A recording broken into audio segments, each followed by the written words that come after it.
Hello and welcome to It Could Be. This is another one of the May Wolf 2025 visual novels. As far as I can tell, this one is about two people reminiscing and, or more specifically, one character reminiscing.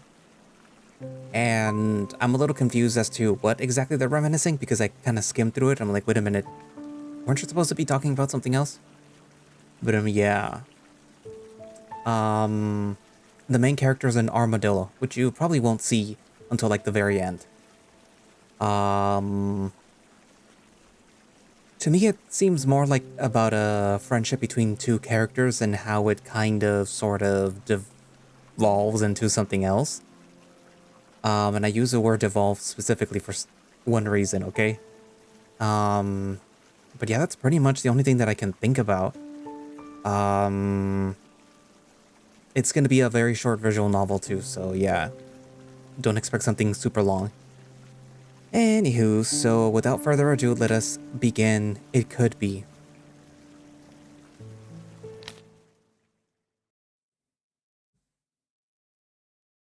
Our photo arrangement by the front door has a picture of us from not too long after we started dating. It was taken at one of his friend's old art shows. Our silhouettes in the foreground are close to each other, but not quite touching. In the background, out of focus, is the painting that we were looking at. Either the painting or the photograph of us looking at the painting was titled Persistence of Recollection of Dreams, or something similarly impenetrable. I hear Lou's claws on the tile as he makes his way over. He stands at my side, mimicking the pose in the photograph, looking thoughtfully at the photo and occasionally flicking his eyes back at me to check if I've gotten his joke. I nudge his shoulder with my head, and he breaks the tableau. That one is still my favorite. Hey, Dustball. This May, it'll be 22 years. 22 years since we met, 21 since we got married. Time flies. When you're having fun. We have the most meet-cute story out of all of our friends, I think. Like something you'd see in one of those old movies? It's like something that you'd see in one of those old movies. Exactly. Remind me again how it went? You don't remember? Bad, husband. I want to hear you tell it again. Well... It was a year after I moved to... The year before we were in class together at school, before we knew each other's names or each other's anythings. He was a wolf in a tree. It was at Fontaine Park, which was a short walk from both of our houses back in Dallas. Fountain Park, I used to call it, for its central fountain, all the way until I turned 10. It was far from the fountain, though, having wandered off the edge of the park by myself to look for pine cones. Hello? I looked up. He was back up against the trunk, on a sturdier part of the lower branch. Hi. I waved. What are you doing in a tree? Wolves tended to not be tree climbers. I was climbing it. As if that answered anything, it did back then. Okay. I picked up the nicest of the pine cones to bring back to show my mom, and he stayed up there without saying anything until I started to leave. Hey, armadillo. Yeah? I don't know how to get back down. How did you get up? Climbing. Can you climb down? No. Why not? I can't climb down. Why not? 'Cause I can't. Okay. 8 years old. Can you jump? It's too far. I can get you. That's still a long way down. I can get my mom. I started to walk away again. No! I stopped. Don't leave me alone here. I could hear it in his voice, then, that he was holding back from crying. Okay. I'll jump. Can you get a little closer? I walk over and held up my arms. I'll get you. Okay. 3, 2, 1. And when he jumped, he floated, as if suspended in water, all the way down to my outstretched arms. After saying our goodbyes to his friends at the gallery, we headed out into the relative quiet of a cold, rain city night. I've never walked home like this before. So, what do you think? The pictures of the birds showering in milk were interesting. He laughs. No, I meant my friends. Oh, they're nice. Weird, but nice. Kind of like the photos. I'll make sure to pass that along.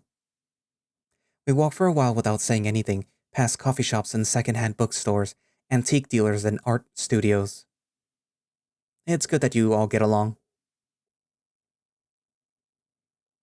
He makes an awkward stoop as we walk, then I realize that it's to take my hand since he's much taller than me.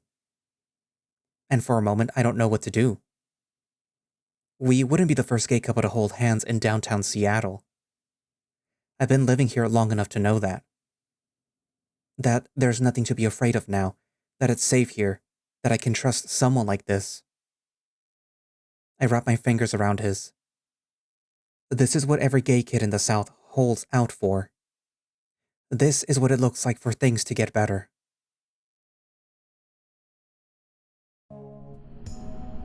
It was one of those late Fridays or Saturday nights, and we were on our computers playing Civ and talking over Skype.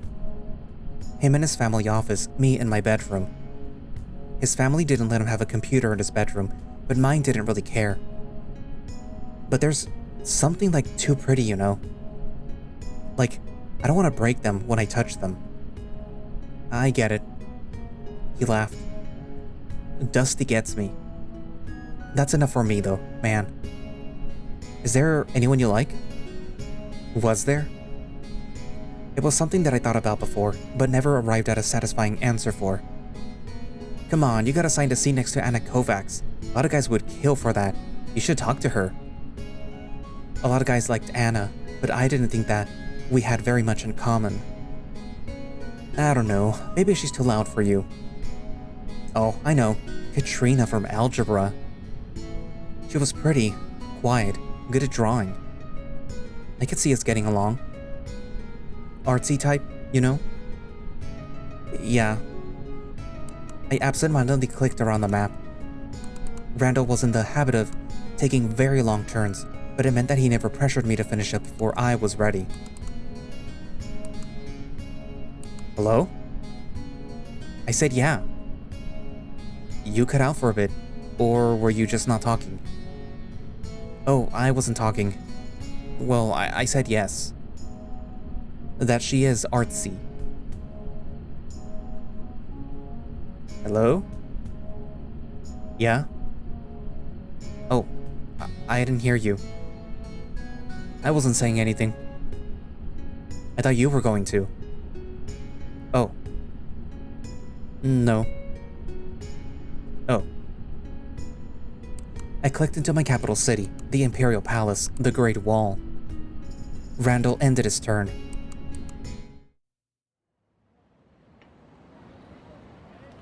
Oh, fuck. He dropped an armful of groceries, a brown paper bag full of... baguettes? A few spilled into the street, but I managed to rescue one before it rolled away. Sorry, I wasn't looking. No, it's on me. I was trying to catch the... A city bus whooshes by, flattening a baguette on the asphalt. It blows right past the bus stop. Welp. Sorry. I hand him the baguette as he stuffs the few that he had saved back into his bag. Nah, that's what I get for not giving myself enough time. If you like paninis, you might be in luck. They're alright. Oh, come on, man. Not worth running into traffic for that. I laugh. What were you doing with so many baguettes, if you don't mind me asking? They're film props, actually. So I can dust them off and they'll be good as new. I just need to make sure that the crew doesn't eat them after we're done. One of those movies where the pretty girl bumps into someone and drops her groceries, but we know that it's groceries because there is a baguette in the bag. You calling me a pretty girl? Huh? No, I just... You're fun to mess with. I can feel my ears getting hot. Sorry, I didn't mean to keep you. Oh, no problem. My groceries aren't in a time crunch. That's good. Hey, so what are you filming with all those baguettes? Come to the premiere next week and I'll show you. Next week? I said crew earlier, but it's really just me and my roommates bullshitting around. It'll be done by then. Sure. Then can I get your number?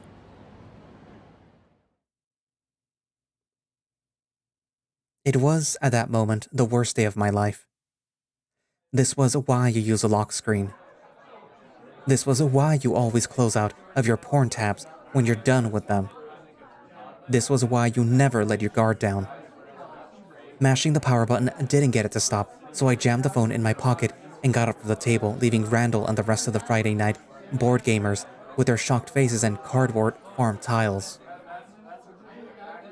The muffled moaning continued as I ran deeper into the store, past dice rolling and dragon sling and falcon punch, hoping that I could vanish into the noise. The bathroom was bright. With still shaking hands, I managed to turn down the sound on my phone. I locked the stall door behind me. In the quiet, it hit me that I had only run deeper into the building, into a place with no windows and no exits. Cornered. The stall itself had little privacy, with all the space around and above and below the flimsy door and walls. The sound of my vomit splashing into the toilet must have echoed out in the tile room. But it was just me in there. For the briefest and longest of moments. Dusty? Footsteps. Footsteps that stopped at my door. A shadow of legs cast into the stall. Mine must have been the only locked one. It must have been easy. I flushed the toilet to get rid of the smell as much as I could. Dusty? I didn't know what to do. Pretend that no one had seen anything? Was it really possible to bury our heads so deep in the sand? I mean, he knows that you're in there. And considering the fact that they just heard you run around into the deeper part of the store to hide in the bathroom while your phone was playing that, I kind of think that you should answer. Although I would probably also be very mortified.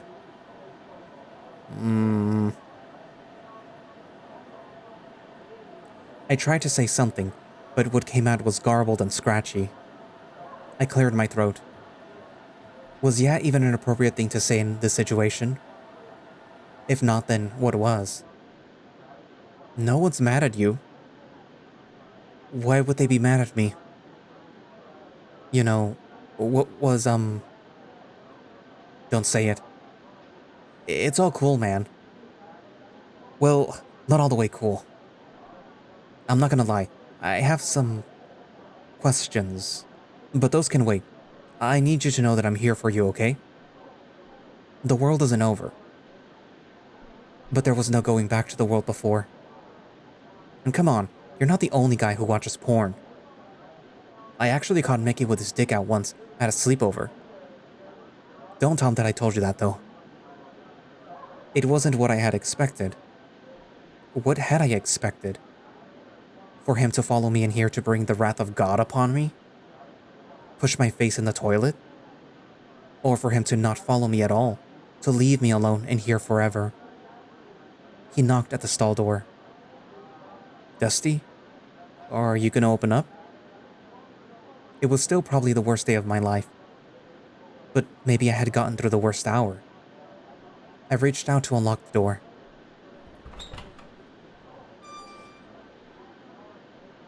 For a moment, neither of us said anything. But what could we say? I know. Hey.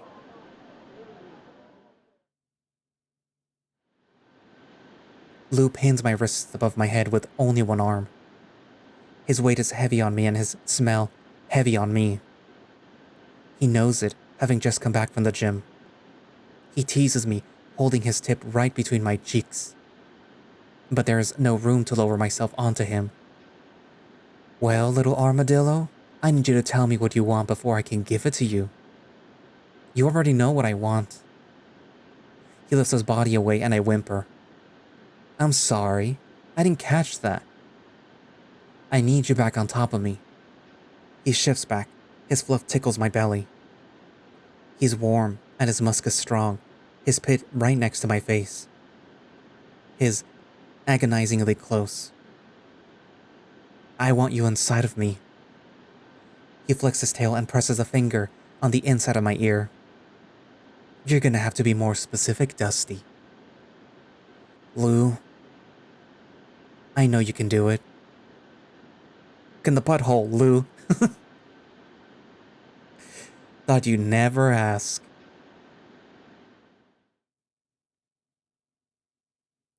The power goes out with a click and a whir. It's dark except for the last of the evening sun coming in through the blinds. Lou's eyes reflect the light, like the surface of a calm pond or a hidden treasure at the bottom of the ocean. It's oddly quiet in the city, in the apartment, the heaters and their fans, the buzzing of the lights all quiet for a moment. And just us in the dark, nestled into each other. You look beautiful. You too, cutie. He snuggles closer, warm fur against my skin. I savor the moment. I check my phone again. Same old messages. No response.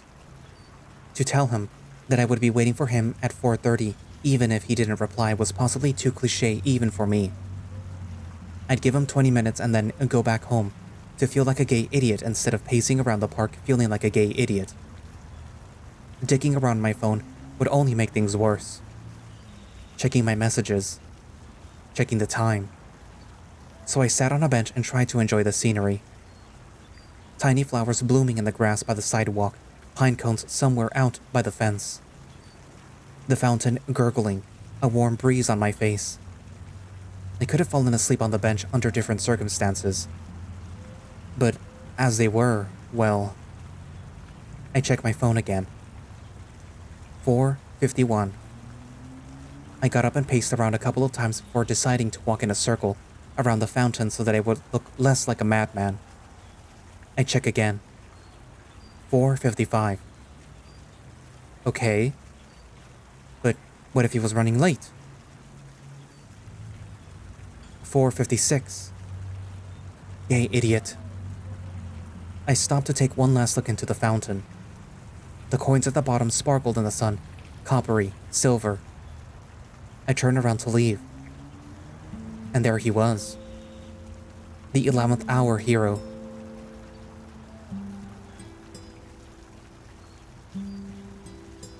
Hey. Hey. I haven't seen you in a while. I've been busy. No, you haven't. You've been avoiding me. Oh.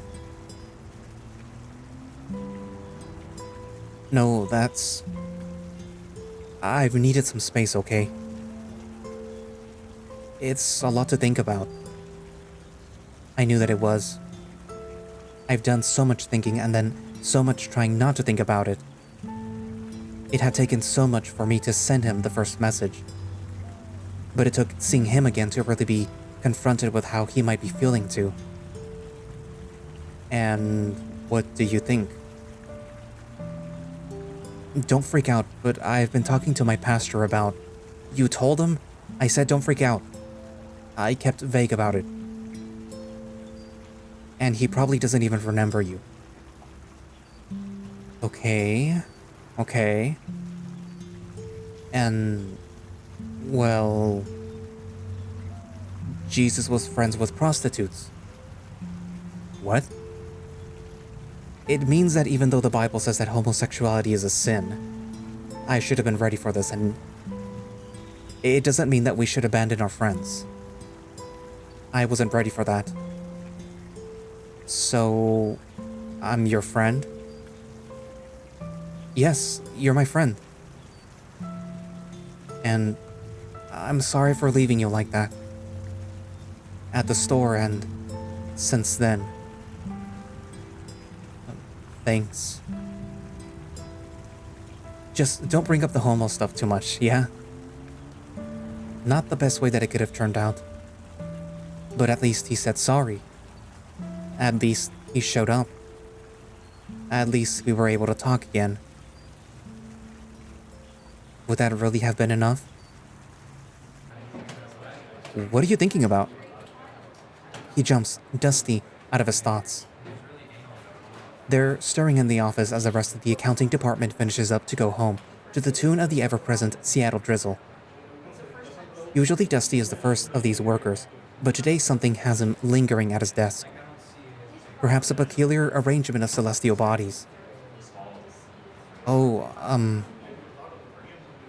He looks at his clutter desk, at nothing in particular.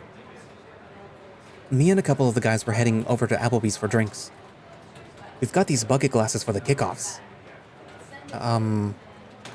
Hey rookie, you coming or not? I'll catch up with you. Don't worry about them. I'll pay for your first round. Sorry. Also, this is one of the sprites of, that you get to use for the competition, but like most people make their own or whatever. I have something that I need to be doing today, sorry. Mysterious. I'll figure you out one of these days, Dusty. Oh. Well, maybe next time. Maybe. Catch you next week. It's missing legs.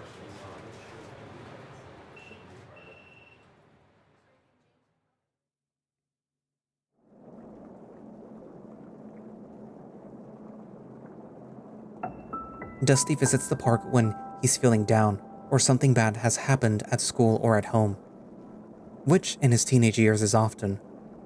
Sometimes he reads romance novels sat at one of the benches next to a lamppost, or he plays on his phone leaned up against one of the sturdier trees. He always brings a coin for the fountain.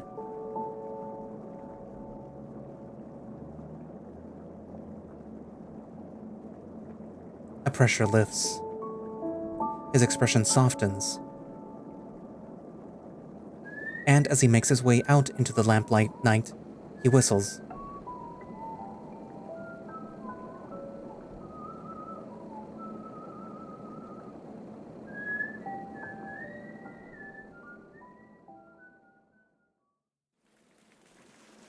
Like I said, that was gonna be short, and it is short. It's interesting to have it be detailing like the past and the present, where in the present he is already with his husband, and then he's recalling like how they met and then eventually how they got together and whatnot. But then it's also detailing like even further past where he, I guess, came out to one of his friends, his best friend, I guess you could say, and it didn't go as planned, and it didn't go really how Dusty wanted it.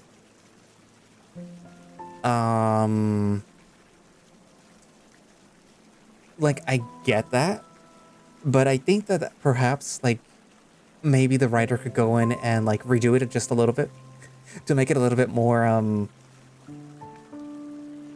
want to say better, but, like, make it, be a bit more cohesive, and then maybe put, like, a little bit more into it. Maybe a little bit more story, and have it, like, develop a little bit more. Because I could see, like, the parallels between, like, the past and the present and whatnot. And how, like, yeah, in the past he kind of had a bad experience, which kind of did not turn so well. But in the present, he ended up having a similar experience, which turned out to be better. Turned out to be his the person that he would marry and he would stay married to.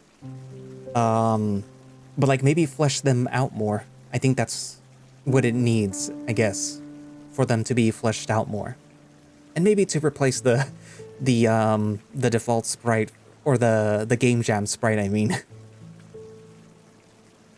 but yeah, like otherwise, if it were to be more fleshed out, I think it would make for a very nice visual novel, detailing his youth, going through like those sort of growing pains of people like us, you know, LGBTQIA plus people, and then like seeing that like, yeah, even though maybe it doesn't turn out so well at the beginning, that it eventually does turn out better, I guess.